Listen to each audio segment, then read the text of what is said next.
What's up, gang? Welcome to another edition of the new ham. My name's Scott, call sign W4OLV. In ham radio, we constantly hear the term hotspot.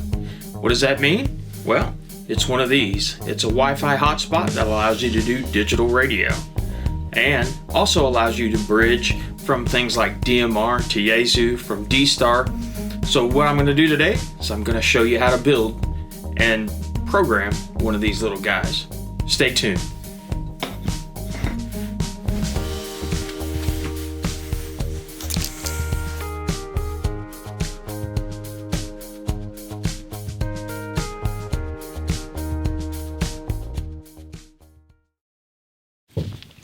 Alright, gang, welcome back.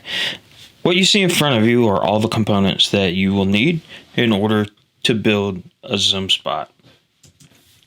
Pretty simple package. You have a Pi 0, you have your MMDVM module over here, you have your housing and antenna, and then for the housing you have a few little parts here that you'll need. You got a couple of small screws, a couple of spacers, and a couple of long screws, and then of course we've got our micro SD card in order to program the Pi Star into the hotspot. These are pretty simple to put together. They're used quite commonly in ham radio. And this one costs right around $80 to $85 for all of these components. Pretty easy to assemble as well. So this is a really nice quick project if you're a beginner, especially if maybe you have a DMR radio or a fusion radio and you don't want to go buy the opposite of that. If you have DMR, you don't want to go buy fusion, and if you have fusion, you don't want to go out and buy DMR. This is a great way to be able to bridge between the two, as well as this will also bridge between P25, NXDN, and some other stuff using DMR fusion radios. Now, there's a D-Star module or component to this that you can't do from fusion. I haven't fooled with D-Star a whole lot, but if there's anybody out there who knows a way to bridge fusion to D-Star through one of these, please let me know. I would like to learn that myself. The assembly of the hardware is very easy. Your Pi 0 here is going to be the first component to go in.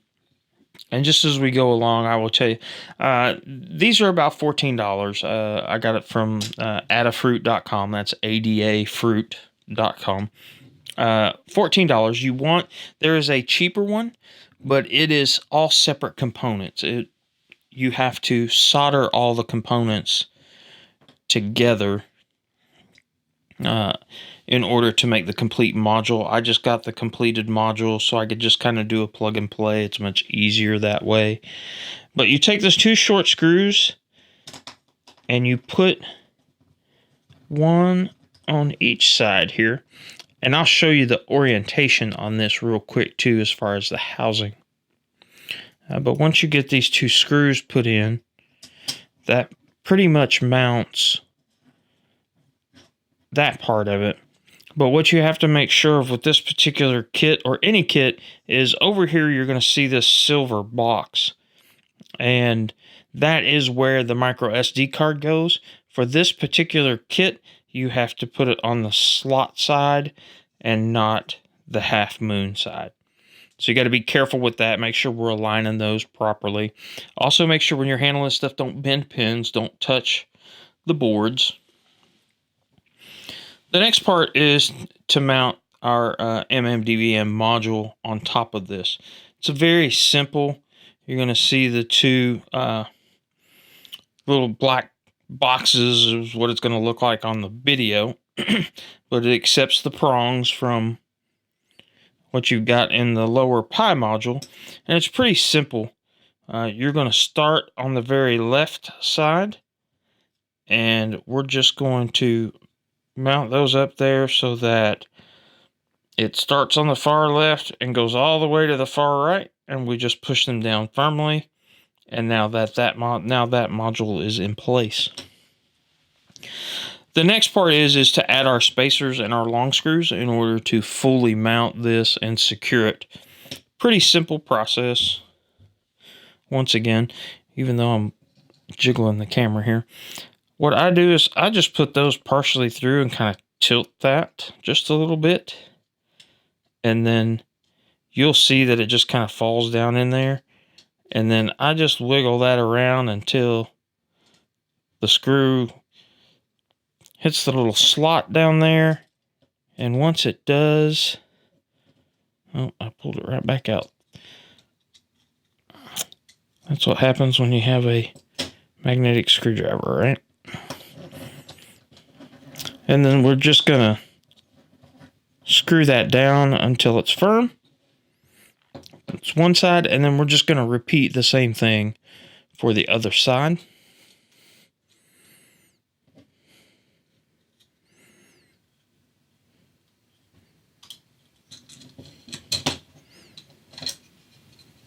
And that one fell right down in there for me.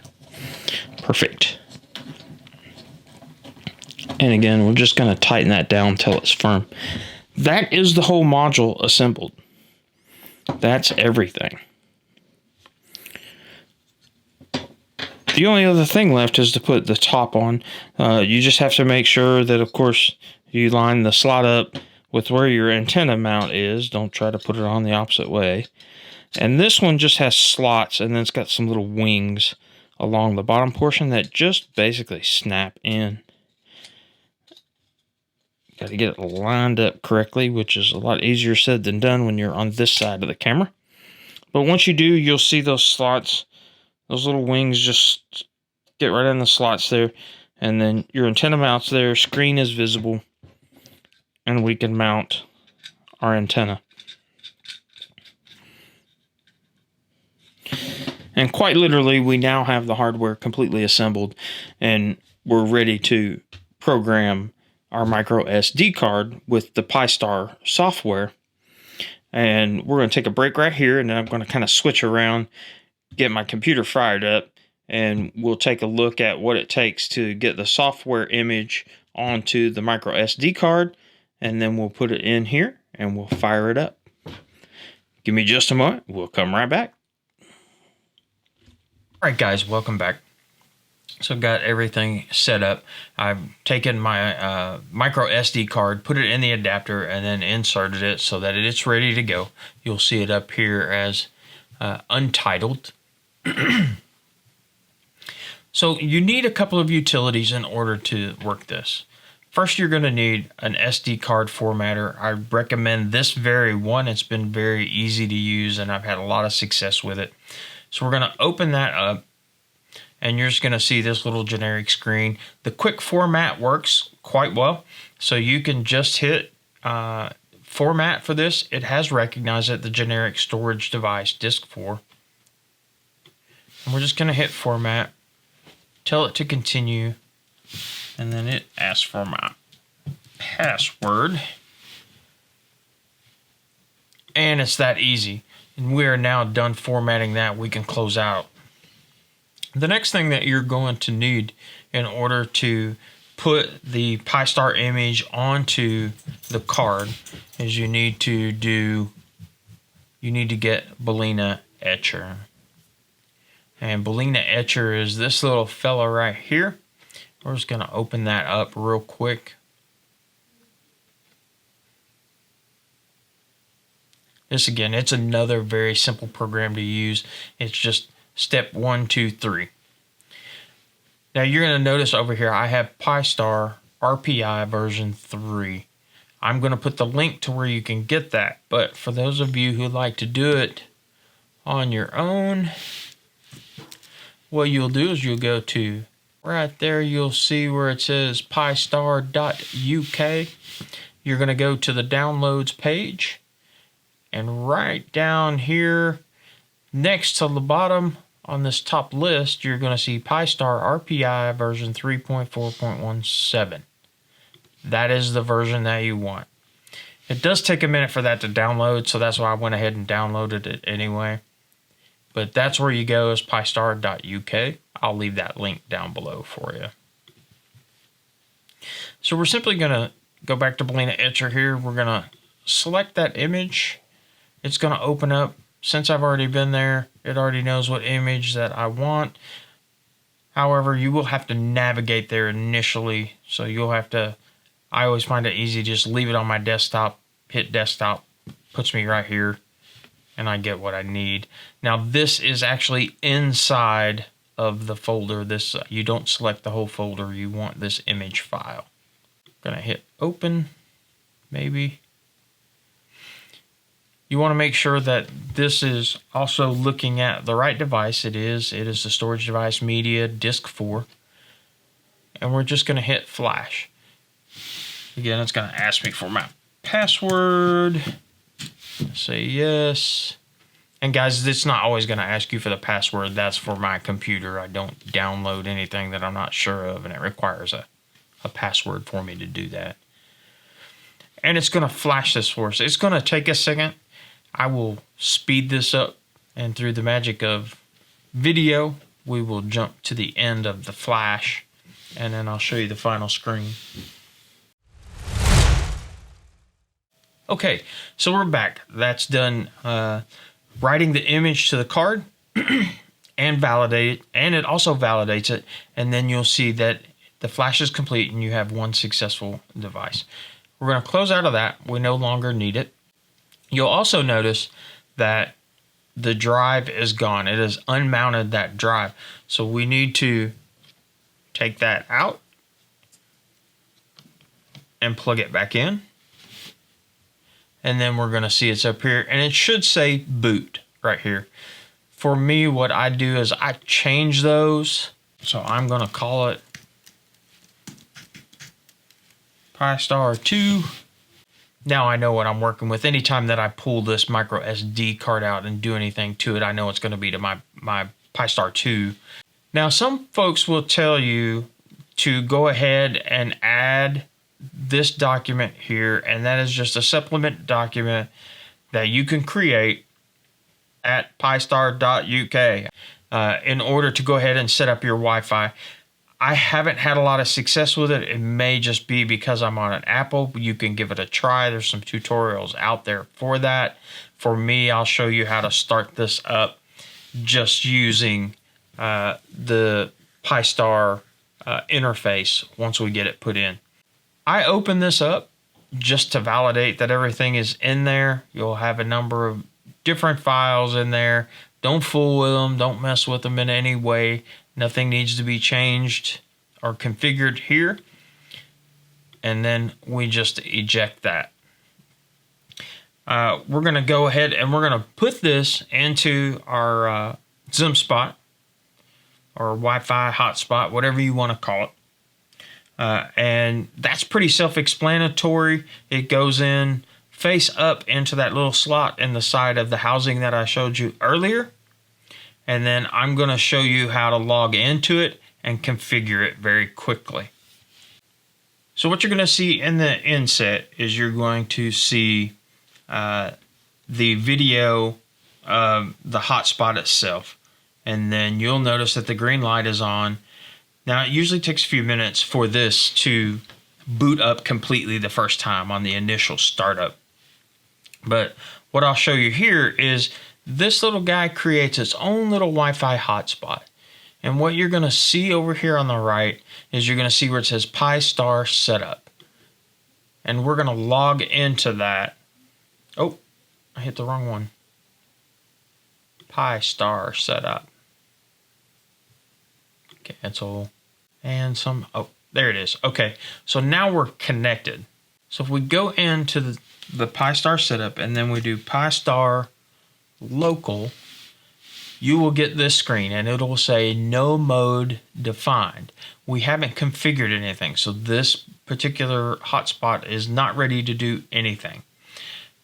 Now what it's asking us to do when we see this pop-up screen is it wants us to actually log into the Pi-Star programming and dashboard itself. And that is simply Pi-Star,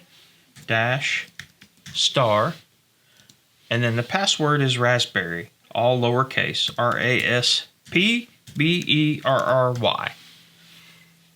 and we're just going to log in.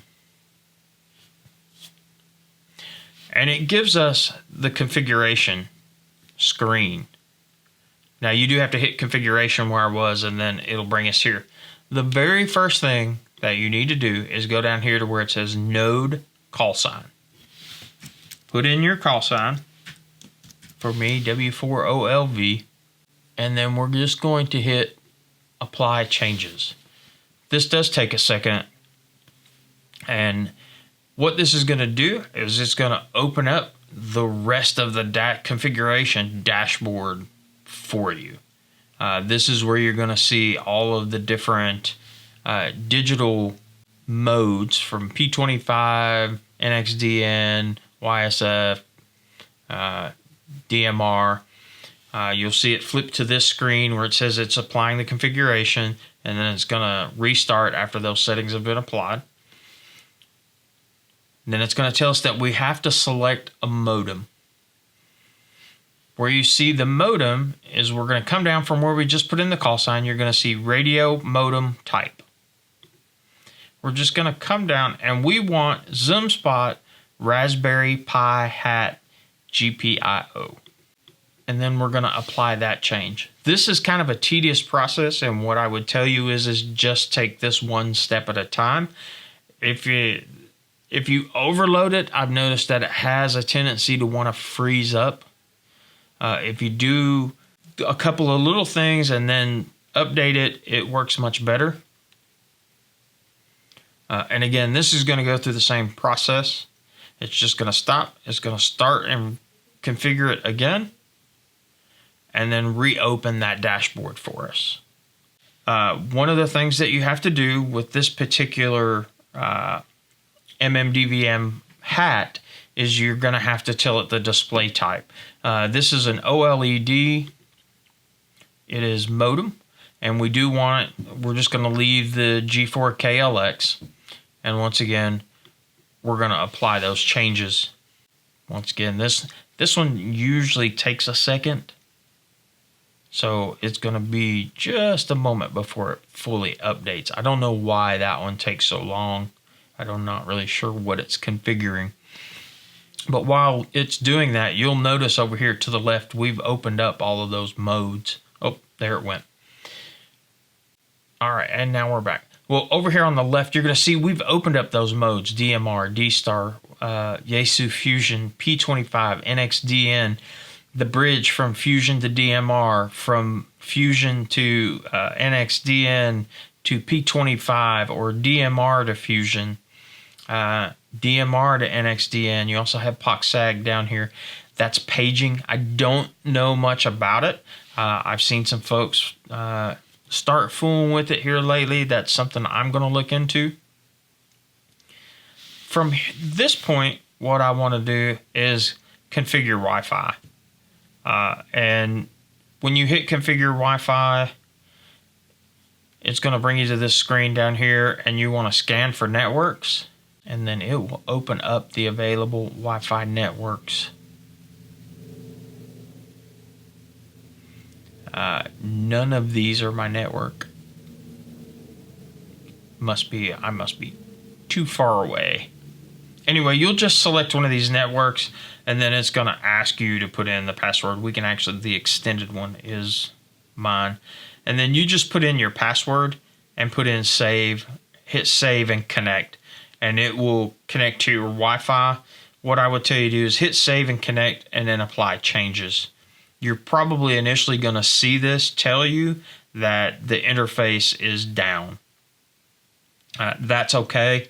All you'll have to do is reboot. From here, guys, it's really up to you what you want to do. What mode, you just select a mode that you want to play with, and you really can't mess this up. If you have a Fusion radio and you want to do DMR, there are a couple of things you will have to do. You'll have to put in your DMR ID, because it will open up another screen, right, or another line right here, and ask you to put that ID in. You can put in your latitude, your longitude, city, country. Another one that you want to set is you want to go in and set up your time zone. And I put in my town, all that kind of stuff as you need. That's pretty much it. At this point, you're going to notice that the screen down in the onset has come alive. It's ready to go. We can choose a frequency, and I know all of my longitude, latitude stuff. We're not going to worry about town or country right at the moment, but we're going to hit apply changes, and it's going to apply the changes. We're going to be operating on 433.1.100, and you're going to see that it says closed. Kind of, it's upside down in the video of the actual zoom spot there. And again, we get the screen with the update. And now it's ready to go. All we got to do is pick a mode, and we'll just pick Fusion.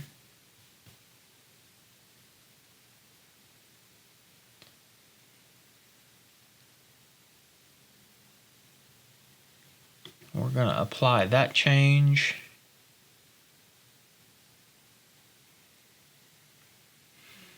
And then what we're going to see down below is we're going to get another set of boxes where we can choose what room we want to get into.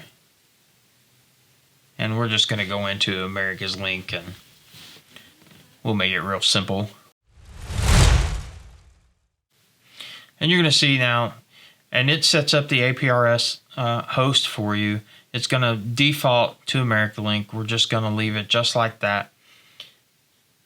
And guys, it's that simple. It is done. It is now configured so that you can get on your radio. And this is configured for a Yaesu Fusion radio, Wires X radio. But you can get in, put it in digital mode. You can dial in this frequency, put it in digital mode, and talk back and forth via your Wi-Fi hotspot. If you want me to do some more videos, maybe about bridging from Fusion to DMR or DMR to Fusion, because those are the radios I have. I don't do P25 or anything like that yet. I'll be more than happy to do that for you. But again, hotspot, $85. You can open up a lot of this digital world and play around from there. Enjoy it. Guys, thanks for watching. I appreciate your time, and we'll see you next week.